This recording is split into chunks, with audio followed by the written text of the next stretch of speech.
Lo que te iba a contar yo hoy tiene que ver con la localización en videojuegos. Me llamo Ada, soy traductora audiovisual y en este canal pues comento un poco de todo, pero hablamos de doblaje, de subtitulación, de ahora en este vídeo de localización en videojuegos y del mundo audiovisual en general. Si te interesa ese tipo de contenido, sígueme para más. Y de vez en cuando reacciono a BTS por cuestiones de requerimientos legales del público. Ni siquiera se me había pasado por la cabeza realmente el tema de la localización en videojuegos hasta que hice el máster y cogí la asignatura solo porque no quería coger otras cosas, ¿no? Dije, mira, pues parece ser interesante. Yo no es que fuese, lo sigo sin ser, pero en aquel entonces la verdad que no era una persona muy gamer. La verdad que se me abrió un poco un mundo y dio la casualidad de que por aquel entonces fue cuando conseguí mi primer trabajo en el mundo de la localización, que dio la casualidad de ser en el mundo de los videojuegos. Me considero muy afortunada porque tuve la oportunidad de dar clases sobre un tema muy específico, muy nicho, a la vez que lo estaba viviendo en el trabajo. Entonces yo, que soy una persona que la verdad que no me gusta mucho hablar en clase, tal, soy una persona tímida, soy muy insegura a la hora de levantar la mano, presentar mis ideas, hacer preguntas. Tengo mucha ansiedad social con eso y además en la carrera no tuve muy buena experiencia, entonces venía como un poco traumatizada. Con esta asignatura la verdad que por cómo me tocó vivirla, estaba a tope, estaba yo todo el rato así. Gracias a la asignatura y gracias al trabajo que tuve, decidí pues reconectar un poco más con el mundo de los videojuegos en comparación a cuando era pequeña, porque cuando era pequeña tampoco es que fuese la mayor persona jugando a videojuegos, pero a mi padre sí que le gustaba mucho. Teníamos pues una PlayStation en casa, luego pues a la familia le tocó en un concurso de no sé qué, ni me acuerdo lo que era, creo que era de dibujos. Tocó una Nintendo DS en casa. Yo el mundo de la Nintendo DS, el multiverso, y jugué muchísimo. Luego pues crecí, no la seguí utilizando, me fui alejando como más y más y más y más del tema de los videojuegos hasta que llegó el Candy Crush. Reconecté, me regalaron una Nintendo Switch en ese periodo porque estaba pensando en comprarme una de segunda mano y me regalaron pues todos mis amigos y mi pareja una Nintendo Switch por mi cumpleaños. Are you guys kidding? Open it. So expensive. We don't know what it is. This is so expensive. Open. I know what it is. Are you guys kidding? This is so expensive. This is so expensive. Oh my god, but this is so expensive. Watch out, you have things Oh falling. my god. Guys! But I'm not gonna get paid for playing this. Oh my god, thank you so much. But this is so expensive. Se abrieron las compuertas. Voy a daros un poco la turra con esto. Antes de empezar a hablar de la localización en videojuegos o de los videojuegos en sí, creo que es importante hacer un poco de recapitulación de lo que es la localización, a pesar de que tengo en este canal un vídeo explicando un poco en detalle lo que es en general la localización. Si te interesa más primero esa definición, vete a ese vídeo y míralo porque creo que te hará entender mejor este vídeo. Pero solo por recapitular. A mí me gusta definir la localización como un puente entre dos culturas, es decir, cuando sale una película, cuando sale un videojuego, cuando sale un producto audiovisual, es no solo el traducir, sino el adaptar ese contenido del lenguaje de la fuente a el país donde, que se llama local, donde se supone que se va a comercializar ese producto, porque lo que funciona en China no tiene por qué funcionar en España, no tiene por qué funcionar en Japón, en Estados Unidos. Entonces es adaptar el contenido de ese producto a la cultura de un local. Bueno, pues resulta que los videojuegos surgieron o se hicieron muy populares en Estados Unidos, en Canadá, en Japón, en la década de los años 70, en los conocidos arcades. Las salas de juego, supongo que se llaman en español, y ahí pues podías jugar a los típicos juegos como Pac-Man, ¿no? Las maquinitas de toda la vida. Y luego ya pues en los 80 fue cuando el fenómeno se fue extendiendo a Europa. La cosa es que como los videojuegos se inventaron en Estados Unidos, principalmente, estaban en inglés, que en aquella época pues bueno, tenían un sistema de funcionamiento, unos mecanismos bastante básicos, lo típico de que apretas un botón y que luego pues mueves así el mando, eran como muy intuitivos, ¿no? Entonces, a pesar de que solo estuviesen disponibles en inglés o en japonés, el jugador de otros países aún podía escapar y podía jugarlos bien porque, como digo, son bastante intuitivos, muy manuales. Lo que pasó después es que, claro, llegó un punto en que esta situación se empezó a quedar un poco grande porque pues había competencia por parte de empresas emergentes pues como Nintendo, PlayStation, Microsoft, etcétera, etcétera. Estaban atendiendo mejor, digamos, a las necesidades de los jugadores pues de otros países. Entonces estaban sacando como una mejor tajada de la situación. Estaban jugando mejor el juego de vender. Llegó un punto en el que los videojuegos se estaban volviendo más complejos, es decir, ya lo que contaba más era la experiencia, la inmersión dentro del juego. Se necesitaba cubrir esa necesidad y es aquí donde entra la traducción audiovisual que tanto me gusta a mí. Se desarrollaban los personajes, se desarrollaban pues unas historias más complejas, los menús, los manuales en sí de los videojuegos pues se hacían bastante más extensos. Entonces ahí pues había una necesidad muy grande de ampliar el mercado, porque si no se estaban dejando pues básicamente el resto del mundo sin poder disfrutar de los videojuegos y sin poder hacer dinero de ellos. Y ya no solamente lo que es el videojuego en sí, sino también todo el tema del marketing que hay detrás. Es decir, que si ahora el pack de expansión, compras no sé qué, no sé cuántas estos 2 meses, te entra tal armadura gratis o tal outfit o tal beneficio del videojuego, ¿no? Estamos hablando de que se estaban llevando las cosas a nivel global. Y como se están llevando las cosas a nivel global, es que los estudios empiezan a contratar a terceros, es decir, a empresas o a profesionales individuales, es decir, a freelancers, a autónomos y tal, especializados en la traducción o en la lingüística para localizar estos productos a el local, el país donde se quiera comercializar. Y además estaban dando también pues como consejos de cómo adaptar ese contenido, es decir, porque hay países que no tienen un mismo requerimiento en comparación a otro. Por ejemplo, la restricción de edad en China no es la misma que en España o que en Estados Unidos, o hay ciertos símbolos que son adecuados en una cultura pero en otra no lo son, colores, normativas, temas tabús, censura política. Esto da para largo. Se producía primero el videojuego, se creaba, y se publicaba y se sacaba al mercado. La localización se hacía después. Ahora, en teoría, se hace a la vez. En determinados casos, supongamos que sale todo como a un mismo ritmo, uniforme, armonioso y cohesivo. Pero no. Eso ya es meternos en funcionamientos y temas de empresa. Por cierto, voy a aprovechar este momento para hacer una lameculos máxima y para hacer un poco de spam. Toda esta introducción que acabo de dar histórica la he sacado de Translation and Localization in Video Games by Miguel Ángel Bernal Merino, que fue mi profe en el máster. Muy buen libro si queréis saber más sobre la localización en videojuegos, ya de forma un poco más técnica. Eso. Miguel, si estás viendo este vídeo, por favor, no me pongas nota, ni me pongas en los comentarios hate del tipo no has referenciado correctamente la fecha, ¿de dónde has sacado esta fuente? ¿Dónde está la bibliografía?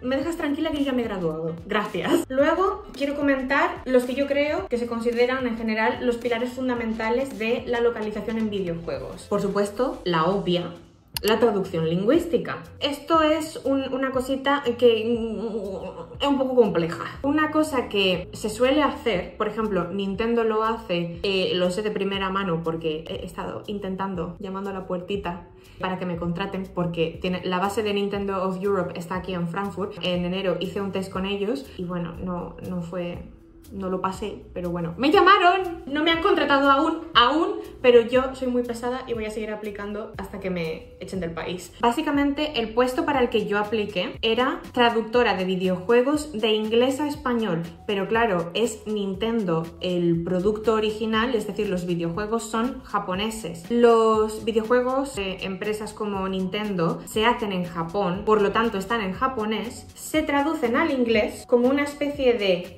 estándar occidental, y después todas las traducciones que se tienen que hacer normalmente al resto de idiomas, entiendo que occidentales, si se traducen también por ejemplo, del inglés al árabe o alguna cosa así, pues tampoco lo sé, pero se traduce de inglés al español, es decir, japonés, inglés, inglés-español. Por lo tanto, es como una especie de refrito traducción de segunda mano, un reciclaje de la traducción, de la que yo necesariamente no soy muy fan, porque creo que por el camino te has perdido muchísimas cosas, porque ten en cuenta que cuando tú traduces de un idioma a otro, no siempre hay equivalentes por ejemplo, en el humor. El humor es una cosa, es un temón también, que haremos otro vídeo alguna vez hablando exclusivamente del humor en la traducción. Entonces, claro, cuando tú traduces del japonés, que es un idioma que no tiene nada que ver con el inglés ni con prácticamente ningún idioma occidental, europeo, si lo quieres llamar así, es muy específico. Entonces, la forma en la que lo traducen al inglés, pues ya hay ahí una serie de cosas y de detalles que se pierden, porque si no, no van a ser entendibles al idioma de destino. Entonces, imagínate ahora yo hacer una traducción desde otra primera traducción que ya se ha hecho, pasando por un proceso similar. Es decir, vale que el inglés y el español están más cerca culturalmente y gramaticalmente, tenemos muchas palabras que son muy parecidas o iguales, entonces es como más fácil, pero aún así siempre se pierde un montón. Si comparásemos el significado de la traducción japonesa al lado de la española, habiéndonos saltado la inglesa, dirás, hostia puta, son dos cosas que difieren bastante la una de la otra. Pues yo me imagino que hay mucha más gente de habla inglesa y de habla española. A la hora de encontrar traductores, pues les va a salir bastante más rentable contratar a gente que te traduzca del inglés al español, y aparte de eso es más barato, que del japonés al español. Hay muchísima menos gente y también pues esa es una práctica habitual en la localización de videojuegos. De hecho, ahora, si no lo han quitado ya, han abierto en Nintendo otro puesto que es traducción de videojuegos de inglés/japonés al español. Yo no sé en qué narices consiste ese puesto, no sé cuál es en qué forma trabajarían. Estamos hablando de 3 idiomas para un solo traductor. Me gustaría saber cuánto ofrecen de salario, porque son 3 idiomas, guapi, pa' flipar. Otra cosa que quería mencionar y que yo noté cuando estaba trabajando en videojuegos, que luego os comento exactamente qué es lo que hacía y cómo lo hacía. El traductor recibe las traducciones de los videojuegos normalmente en un Excel, y en esto consistían también todos los exámenes que he tenido que hacer yo cuando he aplicado algún puesto relacionado con los videojuegos. Ha sido siempre con Excel. No tienes una carpeta de referencia, que yo creo que son muy necesarias, que de vez en cuando, si tienes suerte, pues recibes una. Esa carpeta de referencias pues puede consistir en contexto del plot, imágenes de los personajes, información relevante en cuanto a especificaciones del videojuego, ¿no? Porque al final, si tú ves una frase en ese Excel en inglés y no tienes contexto, y sobre todo en inglés cuando se utilizan los neutros, que esto yo lo he visto mucho jugando a videojuegos, el traductor no tiene ni idea de si es una mujer, de si es un hombre, si es masculino o femenino el personaje, si es no binario, a no ser que te lo digan, que la mayoría de las veces te lo sueltan así y te dicen, ala, pa' tal día, apáñate. Pues es una mierdinchis. Las traducciones no se hacen igual. Los traductores necesitan un contexto, necesitan una carpeta de referencias para hacer su trabajo en condiciones, porque si no, luego te vas a encontrar, como me ha pasado a mí, jugando a ciertos videojuegos en los que me estoy refiriendo, me sale una línea de texto en un videojuego y está en masculino y el personaje es en femenino, ¿sabes? Entonces dices, esto ha sido un error que ha llegado hasta el consumidor. O sea, imagínate, tengo una lista mental, porque no lo he apuntado, porque no quiero hacer reporte de los bugs, que se llaman bugs, me atropello a mí misma y no lo explico todo bien. Esos errores se llaman bugs, como insectos. He trabajado en inglés siempre, no sé cómo se dice en español, son errores que hay que llevar un registro, ¿no? Yo he estado en mi casa jugando, tengo una lista mental de todas esas cosas porque me van saliendo, y eso ha llegado hasta mí, eso ha llegado hasta el consumidor. Tú puedes meterte en la página web del estudio o de quien haya producido ese videojuego y decirle, mira, he encontrado en tal minuto, en tal sitio, en tal diálogo, en tal cosa, este error. Tú como consumidor lo puedes hacer. ¿Qué pasa? Que yo no trabajo gratis, así que no lo hago. Pero os aseguro que sucede. Dejádmelo vosotros en los comentarios si jugáis a videojuegos y si habéis encontrado pues ese tipo de errores y que digas, madre mía, pero ¿cómo han podido pasar esto por alto? Pues ahora te explico por qué. Otro pilar fundamental en la localización de los videojuegos es la adaptación cultural. Consiste en ver dónde tú como estudio quieres comercializar tu producto y dices, vale, vamos a ceñirnos al caso de España. Pues en España, a lo mejor si estamos hablando de un videojuego japonés y hay un nombre japonés muy complejo, no se le va a llamar por ese nombre japonés, a lo mejor, dependiendo. Si hay un nombre en japonés o una ciudad, un término, una explicación de algo que realmente no entenderíamos en España, se traslada a algo con lo que nosotros nos podamos identificar como españoles. Estamos hablando, pues no sé, pueden ser símbolos, puede ser comida, puede ser nombres, pueden ser lugares, pueden ser actividades, puede ser música, cualquier tipo de cosas. Otras veces puede ser que esta adaptación cultural no sea tan drástica porque a lo mejor hay un videojuego que tú estás jugando y vivir la cultura original de ese juego forma parte de la experiencia. Por ejemplo, si estás jugando un videojuego de samuráis, pues no van a ser toreros.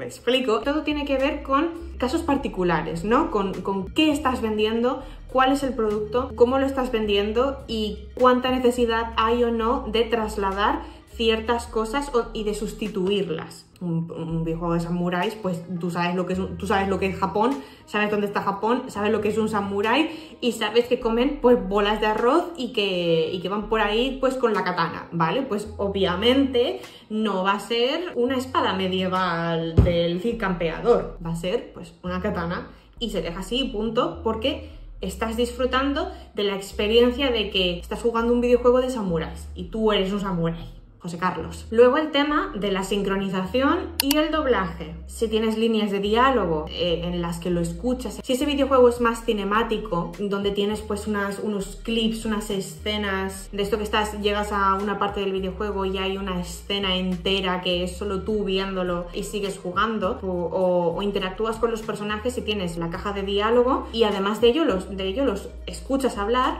o tienen pues a lo mejor simplemente exclamaciones o gritos o alguna cosa, todo eso se dobla. En el curso de doblaje que hice hace unos cuantos años, lo probamos, hicimos doblaje de videojuegos, me tocó ser una civil en no sé dónde en la Segunda Guerra Mundial y tenía que ir gritándole, ¡ay, soldado, ayúdame! Algo así. Está muy guay. Y es una parte, yo creo, fundamental de la localización de videojuegos. Por ejemplo, en Hogwarts Legacy lo podemos ver, el videojuego está doblado en los idiomas correspondientes, ¿no?, que se ofrecen. Luego, una parte que yo odiaba, la interfaz y los textos del sistema, que esto es lo que se conoce como UI, User Interface. Exactamente, User Interface. ¿Qué significa UI? Oh, Dios mío, ¿lo he dicho bien? ¿Me lo he inventado? Disculpadme. Esto es un coñazo. Ahora a quien le guste, a mí no me gustaba. Es básicamente la traducción de los manuales. Presiona F para darle un bofetón a Wachunpinchun, los menús de la PlayStation, los menús de la Nintendo Switch, el internet, conexión, grabado de datos, eliminado de datos, ajustes, apagar, modo ahorro, encender. No hay más tutía que eso, es traducir ese tipo de cosas. Muchas veces, según el estudio, te dan especificaciones de cómo quieren que lo traduzcas y otras veces, pues no lo sé, porque yo nunca he traducido en sí videojuegos y ahora aprovecho y introduzco el último pilar, que es el testeo de la localización.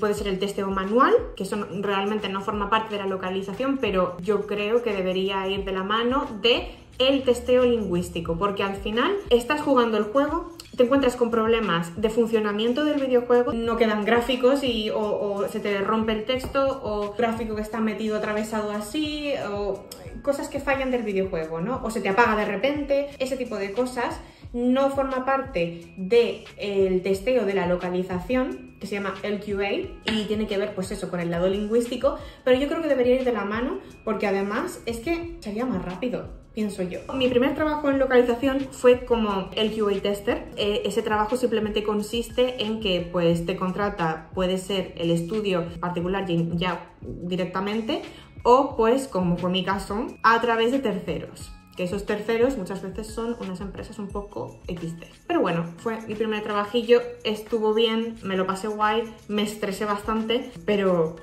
me ha abierto pues luego bastantes puertas, ¿no? Y a entenderlo mucho mejor y también lo disfruté y conocí gente. Muchos de mis amigos de Londres han salido de ahí, o sea que estamos todos en el mismo barco. Te dan el videojuego, te descargas pues la build, que se llama, la versión más actualizada que tiene ahora mismo el estudio, el cliente de ese videojuego, ¿no? Que va a salir al mercado. Tú lo recibes y luego tienes diferentes fases a la hora de hacer el testeo. Hay veces que te meten y te dicen, empezamos por la fase número 4 y tú, bueno, pues nada, como eso va así un poco a lo hilo y no hay mucha organización, pues también porque son contratos de autónomo, de freelancer o contratos de 0 horas que se llaman en el Reino Unido, que uy, ven esta semana 40 horas, uy no, la semana que viene solo 5 y así, va un poco por necesidad de proyecto. La fase, digamos, normal es, te dan el videojuego, tú haces un primer recorrido por todo el videojuego, ¿no? Vas acostumbrándote al videojuego y vas intentando ver ya que todo está en orden a nivel lingüístico, ya sea el gameplay en sí y ver pues las cosas que vas desbloqueando que están, pues que aparece todo en orden, ¿no? Yo testeaba para español castellano, hay testeos para español latinoamericano y hay veces que dependiendo del videojuego pues puede ser argentino, puede ser mexicano, puede ser... Hay videojuegos que ofrecen pues una gama un poco más amplia de los países del español de LATAM y otros no. Es español de España y español de Latinoamérica y a correr. Y ya no solamente del gameplay, sino también de los menús. Algunos errores que vas viendo, lo que sea, puede ser gramática, puede ser que haya un texto que esté como salido de la caja de texto, te sale una palabra en inglés o que no funciona cuando vas a ajustes y quieres cambiar el idioma, pues que no se te cambia. Ese tipo de cosas tú tienes que ir viendo que funcionan bien. Y ahora mismo no me acuerdo cuáles eran todas las fases, pero básicamente tienes una Excel donde tienes que ir viendo las líneas de texto en función del contenido del videojuego y dices, vale, pues en tal fase Paquito ha entrado a la pastelería, en la pastelería ha desbloqueado el azúcar, cuando vas al armario a buscar la harina no pone harina, sino pone flour, eso es un bug. Lo tienes que especificar, es ir acumulando los errores, luego eso se manda al developer, se supone que lo tienen que arreglar y luego eso te lo vuelven a mandar, se llama regresión, me parece, que es que tienes que ver que los errores que tú ya habías registrado, que hayan sido corregidos. Lo que yo quería mencionar con el tema de los traductores, que cuando yo estaba trabajando se notaba mucho cuando a los traductores no se les había proporcionado el videojuego en sí a la hora de traducir y que solo tenían ese Excel que estoy yo leyendo, porque te salen unas frases extrañas que no están bien traducidas. A ver, obviamente se espera que pues contraten a gente profesional para traducir los videojuegos, pero no es culpa del traductor. Yo siempre digo, no puedes esperar que yo sea productiva si no me das las herramientas necesarias para yo realizar mi trabajo correctamente. Y punto. Otra cosa que igual es un poco controversial, pero a mí me tocaba bastante la moral, es que en este tipo de empresas muchas veces no es tan difícil acceder a ellas. Para hacer un testeo manual del videojuego, yo creo que prácticamente cualquier persona que sepa un poco de tecnología, de videojuegos y tal, y que le guste, pues puede hacerlo. Yo creo que para un testeo exclusivamente manual no se necesita una preparación excesiva previa, ¿no? El tema del testeo lingüístico. Se coge a gente que básicamente te hace una prueba de idioma, tú con tal de pasar un examen de inglés al español, por ejemplo, en mi caso, con que lo pases, ya está.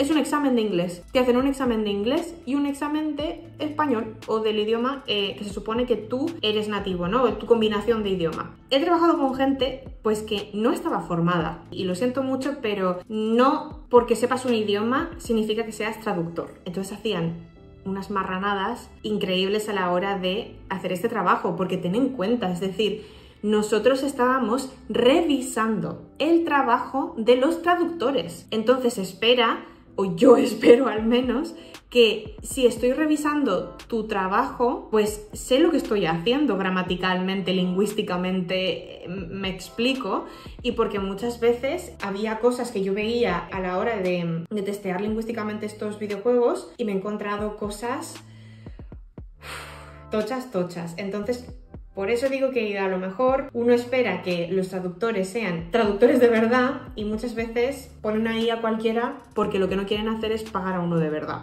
Teníamos pues grupos de idioma en estos sitios y a lo mejor había gente preguntando cosas de primero de la ESO de lengua castellana. ¿Cómo puedes estar tú haciendo control de calidad de traductores? Me explota la cabeza. Entonces, esto ya es más yo por quejarme, pero se tiene que profesionalizar más esta profesión.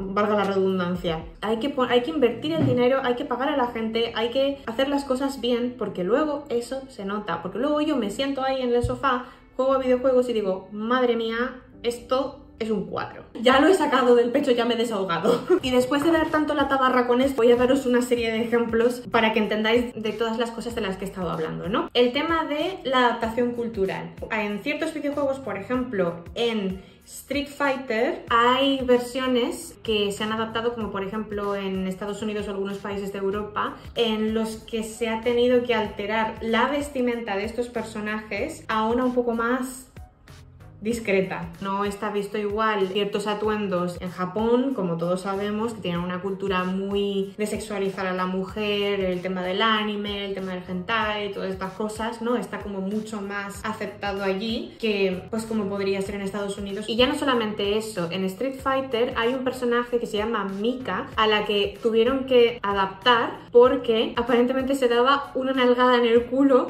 antes de empezar a luchar. ¿Veis de lo que hablo? Y lo mismo sucede en otro videojuego que se llama Fire Emblem Fates, donde se tuvieron que adaptar los uniformes de ciertos personajes que eran menores de edad porque eran demasiado sugerentes, explícitos, sexualizados, ¿no? Entonces pues esto, lo siento mucho, pero es un temón que... Veis que hay cosas que son necesarias, ¿no? Hay países que tienen ciertos elementos que tienen que ser adaptados, ¿no? Como por ejemplo, China suele censurar elementos religiosos tipo, así como relacionados con la muerte, tipo calaveras y así. Algunos logos, cualquier ropa que tenga un símbolo parecido, pues se tiene que censurar. Lo cual pasó mucho aparentemente en World of Warcraft. Porque siento que tengo 80 años. Es que yo no juego nada de todo esto. Ya os explicaré lo que juego yo. Alemania tiene una política muy estricta con el tema de todo lo que pasó en los años 40, ¿nos acordamos? En juegos como Wolfenstein tuvieron que cambiar uniformes, trajes o cualquier, digamos, referencia que sea directa a este tema en particular, que es pues de mucha sensibilidad nacional. Mi ejemplo favorito, Pokémon.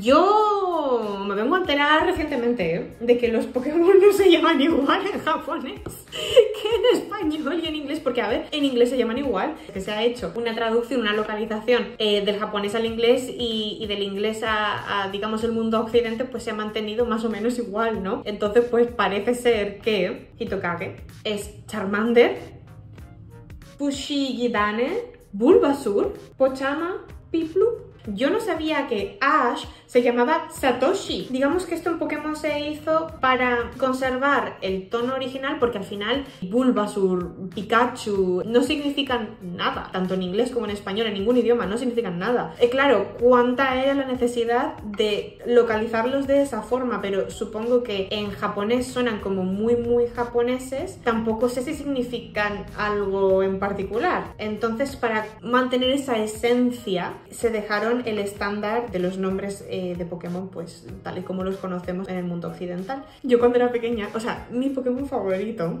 el Pokémon original es Vulpix, ¿no? Que es como ese zorrito tan mono. Yo estaba obsesionada con el anime, que lo echaban por la tele, y un día estaba viendo pues los capítulos, estaba en casa y tal, y ¿te acuerdas cuando ponían la serie y luego no sé si era después del corte de publicidad o cualquier cosa, te salía como lo de ¿cuál es este Pokémon? ¡Es Slowking! Yo decía, ay, hables a la mía, no sé qué, y un día iba a salir, ¿cuál es este Pokémon? Ninetales. Y yo así, y me explotó el cerebro, porque yo me di cuenta de que lo había estado llamando Ninetales durante mis 9 años de vida. Imagínate, yo ya había hecho una localización de la localización de esos Pokémon. Claro, es que está en inglés. Ninetales es 9 colas, porque es el zorro de las 9 colas. Pero claro, es que llamarlo en español 9 colas. Pero claro, yo no sabía que eso era inglés. Una niña de 8 o 9 años que no tiene ni puta idea de inglés en aquel entonces, ahora ya sí, os lo prometo. Tú me dices que distinga entre Bulbasaur, Pikachu, Vulpix y Ninetales. ¿Yo qué coño voy a saber que Ninetales es inglés? Yo lo leía en español, Ninetales, de toda la vida, coño. Pues no.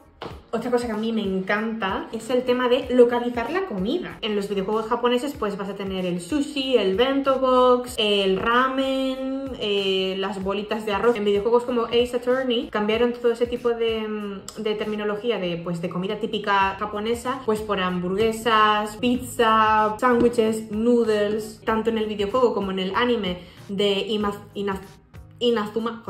Inazuma Eleven hicieron una super localización que igual aprovecho y hago un vídeo directamente sobre ciertos animes en el doblaje al castellano, porque sobre todo los principios de los 2000 es que no tienen desperdicio. En Inazuma Eleven no puedo pronunciar. Inazuma Eleven hicieron una super localización al castellano donde cambiaron pues toda la terminología de comida japonesa a croquetas, jamón, paella, cocido. Una madre le prepara a su hijo un bento box, una de estas cajitas de bento que es como una especie de Tupperware. Cambiaron eso por bocadillo y chorizo.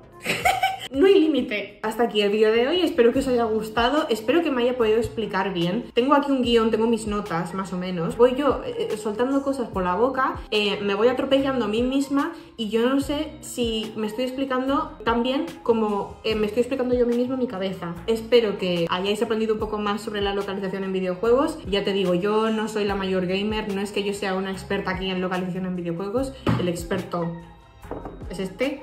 Le vais a preguntar a él. Ah, otra cosa, como ya he pasado los 500 suscriptores y tal, YouTube me deja activar como ciertos beneficios, ¿no? Voy desbloqueando como cosas y son básicamente para pedir dinero. Mira, no tengo ni idea de cómo funciona eso, no le estoy haciendo mucho caso. La cuestión es que si os metéis en mi canal y veis que están esas cosas desbloqueadas, ¿no? Que ahora os podéis suscribir a mi canal, no suscribiros, sino ser miembros de mi canal, y supuestamente por ser miembros yo os tengo que dar como una serie de beneficios, ¿no? Tampoco sé qué clase de beneficios puedo dar, así que yo he puesto 2 niveles que son amiguitos y luego super amigos o algo así. Lo he puesto por poner algo, no le prestéis mucha atención. De hecho, os voy a pedir un favor, decidme en los comentarios qué tipo de beneficios os gustaría en el caso de que os quisieseis pues hacer miembros de mi canal, porque yo ahora mismo pues voy estructurando el contenido que quiero ir subiendo poco a poco, le voy pillando como el tranquillo, pero es que no llevo prácticamente ni 6 meses en YouTube de forma asidua subiendo vídeos, ¿no? Estoy un poco perdida con estos temas, tampoco me voy a rayar. Decidme en los comentarios qué clase de contenido lujoso extra os gustaría ver por mi parte, chats con vosotros, si comentáis alguna cosa, algún directo, que es que no hago directos o no he hecho directos todavía, pues aparezcan vuestros comentarios como más, no sé, decidme qué queréis y yo pues veo lo que voy haciendo. Muchas gracias por verme, espero que hayáis disfrutado del vídeo y nos vemos pronto.